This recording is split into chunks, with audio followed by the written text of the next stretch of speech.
একটা সুন্দর লক্ষ্মী পুজোর দিনের শুভেচ্ছা জানাই সকলকে। আশা করছি আপনারা সবাই খুব ভালো আছেন, আমিও ভালো আছি। আজকে লক্ষ্মী পুজোর সুন্দর একটা দিন, তারই আয়োজনটা শুরু হয়েছিল আগের দিন থেকে। একটু নারকেল ফাটিয়ে নিচ্ছিল, নারকেল নাড়ু তৈরি হবে বলে। লক্ষ্মী পুজোর দিনে আমরা সকলেই বাড়িতে নারকেল নাড়ু খাই, তার সাথে চিঁড়ে এইসবগুলো মাখিয়ে খাওয়া হয়। তো সেই জন্য নারকেল নাড়ু বানানো হচ্ছিল বাড়িতে। মা এখানে চিনি দিয়ে নারকেল নাড়ু বানাচ্ছিল। অনেক রকমেরই নাড়ু বানানো হবে, তার মধ্যে এটা একটি। আমার মা সকলকে হাই করলো, তোমরা সবার আমার মাকে হাই করে দিও। চিনির নারকেল নাড়ু বানানোর পাক করছে এখন। পাকটা হয়ে গেলে গরম গরম বেঁধে নিতে হবে, নাড়ুগুলো বানিয়ে নিতে হবে। এতটাই গরম ছিল, পাপার হাতেতেই লাগছিল। আমি তো একদমই হাত দিতে পারছিলাম না, তবু যতটা পারছিলাম পাপাকে হেল্প করার চেষ্টা করছিলাম। সবাই একসাথে বসে নাড়ু পাকানো হচ্ছিল, খুবই আনন্দ হচ্ছিল। তারপরে এখানে পাক তৈরি হচ্ছে, যেটা গুড় দিয়ে বানানো হবে সেইটা। মানে চিনিটা হয়ে গিয়েছে, এরপর গুড় দিয়ে নারকেলের নাড়ু বানানো হবে, তারই পাক তৈরি করা হচ্ছে।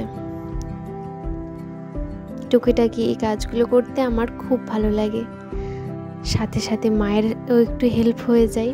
এরপরে এই নাড়ুগুলো গরম গরমই পাকিয়ে নিতে হবে, নাহলে আবার শক্ত হয়ে যাবে। সব নাড়ুগুলো পাকানো অলমোস্ট শেষই হয়ে গিয়েছে। এরপর বানাবো আরেকটা ইউনিক, সেটা হলো ছোলার নাড়ু।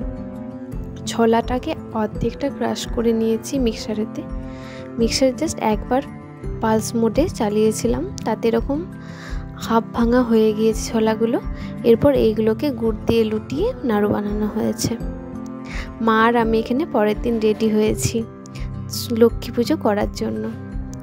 বোনও সাথে রেডি হয়েছিল আমাদের সাথে, সেই ক্লিপটা আর নেওয়া হয়নি। বোন, আমি, মা তিনজনে মিলেই আমরা লক্ষ্মী পুজোটা সম্পন্ন করলাম।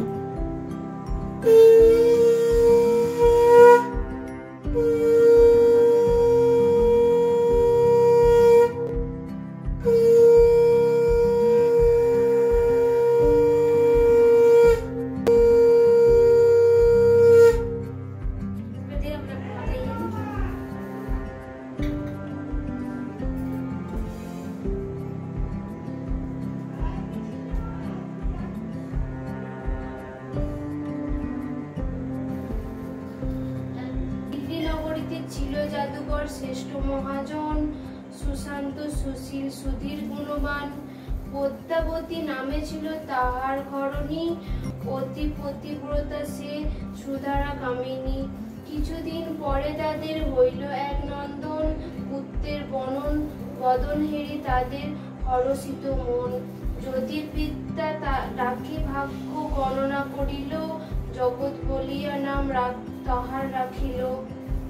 পঞ্চম বৎসরে শিশু গুরু গৃহে যায়। পুজো শেষে সবাই মিলে চিড়ে নারকেল খেলাম। ভালো লাগলে কমেন্ট ও লাইক করে দিয়ে যাবেন।